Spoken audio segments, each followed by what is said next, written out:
হুজাই মুৰাজাৰ ভয়ংকৰ পথ দুৰ্ঘটনা। দুৰ্ঘটনাত কেইবাজনো আহত হোৱাৰ লগতে এজনৰ অৱস্থা সংকটজনক বুলি জানিব পৰা গৈছে। এখন অটো বাহন দুৰ্ঘটনাত পতিত হৈছে। নিয়ন্ত্ৰণ হেৰুৱাই পথৰ দাঁতিত বাগৰিল অটো বাহনখন।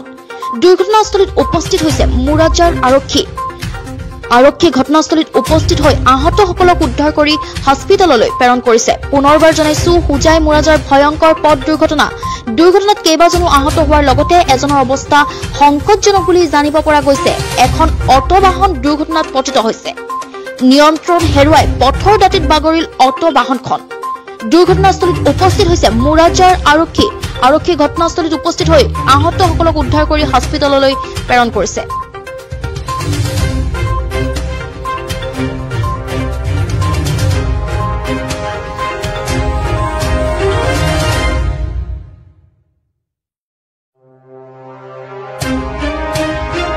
হুজাই মুৰাজাৰ ভয়ংকৰ পথ দুৰ্ঘটনা। দুৰ্ঘটনাত কেইবাজনো আহত হোৱাৰ লগতে এজনৰ অৱস্থা সংকটজনক বুলি জানিব পৰা গৈছে। এখন অটো বাহন দুৰ্ঘটনাত পতিত হৈছে। নিয়ন্ত্ৰণ হেৰুৱাই পথৰ দাঁতিত বাগৰিল অটো বাহনখন।